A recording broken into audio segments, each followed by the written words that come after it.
ఓ అమ్మ ఇంకేసిండో నాయన అయిపోయింది. అన్నో నీ పని అయిపోయింది కదా, ఇంకా చూసుకో. నీ అంత సీఎం రేవంత్ రెడ్డి తీరు ఇలానే ఉందా, ఇలాగే ఉందా? సోషల్ మీడియాలో ప్రశ్నిస్తే రౌడీ షీట్లట. కొత్త సర్క్యులర్ జారీ చేసిన పోలీస్ శాఖ. ఎమర్జెన్సీని మించిన రేవంత్ పాలన. ప్రశ్నించిన వారిపై కేసులు, అరెస్టులు, ఎక్కడికక్కడ అణచివేతలు, నిర్బంధాలు. యూరియా అడిగిన రైతులపైన కేసులు. భూములు ఇవ్వమన్న అన్నదాతలకు బేడీలు. ఉద్యోగాలు అడిగిన నిరుద్యోగులకు అవమానాలు. ప్లాన్ ప్రకారం మేధావులను మ్యూట్ చేసిన మైనం. ఇంకో ఈ సన్నాసులు, ఈ మేధావులు అని చెప్పుకునే సన్నాసులు మంచి ₹1,00,00,000 నోర్లు మూసుకున్న దద్దమ్మలు. కోదండరామిరెడ్డి ఎడదచ్చినావు, మాట్లాడు సన్నాసి. ఇప్పుడు పల్లబొచ్చోడు మాట్లాడు ఇప్పుడు. ఇంకా ప్రభుత్వ కబంధ వ్యవస్థల్లో మెయిన్ స్ట్రీమ్ మీడియా, డిజిటల్ మీడియాను చులకన చేసే ప్రయత్నం. అన్ని వర్గాల ప్రజలు బెదిరించే ధోరణి. ఓ బొమ్మలు వేసిరు మా అశోక్ సారు, ఆ బొమ్మలు వేస్తే బాగుంది. అశోక్ సార్ వేసిరుగా, అశోక్ సార్ ఆంధ్రప్రదేశ్ కొనసాగుతుంది. ఇట్లా అన్ని బొమ్మలు వేసిరు. నిరుద్యోగులు, గ్రూప్ 2, ఇటు పోతే రైతులు, ఇటు పోతే అక్రమ కేసులు. ఇంకోటి ఉన్నది మా పక్క దేశం అన్నది, అది కూడా మిస్ అయిన నువ్వు. అన్ని రకాలుగా రాష్ట్రాన్ని నాశనం చేసి బంగారు తెలంగాణ చేస్తున్నాం, వజ్రాల తెలంగాణ చేస్తున్నాం అని చెప్పక తిరిగే రేవంత్ అన్న గారు గమనించాలి. మరి ఏది ప్రశ్నిస్తే కేసులు, అడిగితే అరెస్టులు, అడిగింది ఇవ్వలేకపోతే బేడీలు. సోషల్ మీడియాలో పోస్టులు పెడితే రౌడీ షీట్లు. సేమ్ టు సేమ్ రాసినట్టు. మేధావులనే దద్దమ్మలు, మేధావులనే సన్నాసులు ఎడదచ్చిర్రు. ఏమరా నల్లికుట్ల మల్లేశగా, నల్లికుట్లో నప్పతట్లోడా అశోక్ సార్ కాడికి పోయినావరా మల్లేశగా? మీ దోస్తు వేయండిరా, మన రేవంత్ వెలిగి వేయండిరా. నువ్వు పోవారా? అరే బ్రోకర్, అరే పొలిటికల్ బ్లాక్ మెయిలర్, పోవారా? మరి నిరుద్యోగుల తరఫున ఎమ్మెల్సీకి వెళ్ళిన లత్కోర్ నాయాల పోవచ్చు కదరా మరి అడిగి. మన రేవంత్ అన్నట్టు యూట్యూబ్ ఛానల్ పైన కేసులు పెడుతున్నట్టు నీ పైన పెడతలా? పెట్టడరా. మనం బరంపురం, మనం బరంపురం అంతే.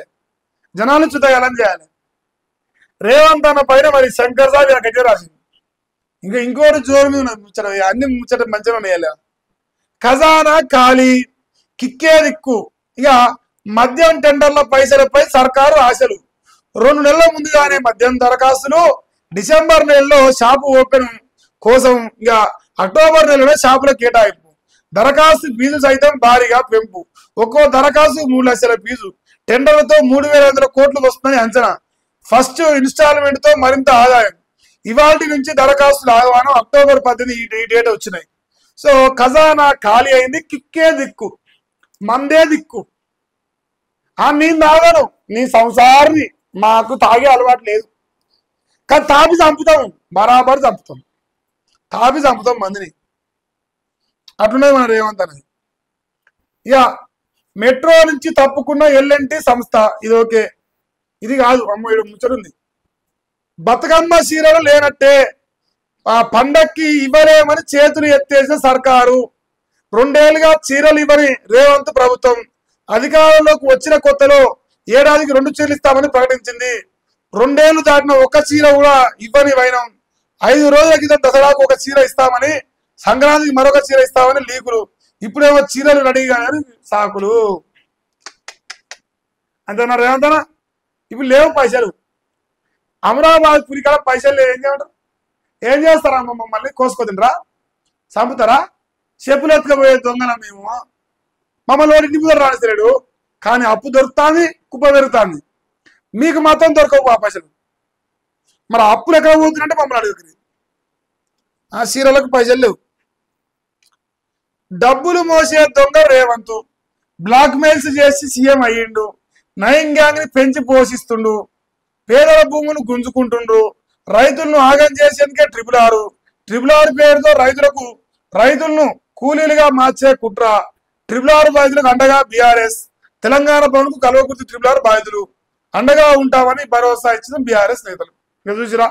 అటు పోతే మహబూబ్నగర్, ఇటు పోతే నల్గొండ, మా మునుగోడోలు, ఇటు పోతే మా వికారాబాద్. ఏడికైనా ట్రిపుల్ ఆర్ బాధితులే ఉన్నారు. వాళ్ళ బాధ ఆగమ్య గోచరంగా ఉన్నది. ఏడ్చి సస్తారు రాళ్ళు. అమరాబాద్ కాదు, బ్రేక్ఫాస్ట్ స్కీమ్ అని వద్దా? అట్లొద్దే, అంత మంచి పని చేయకే. బ్రేక్ఫాస్ట్ స్కీమ్ అంటే మళ్ళీ నీ బ్రేక్ఫాస్ట్ వేరే ఉంటుంది, పురుగుల పువ్వు పెడతావు.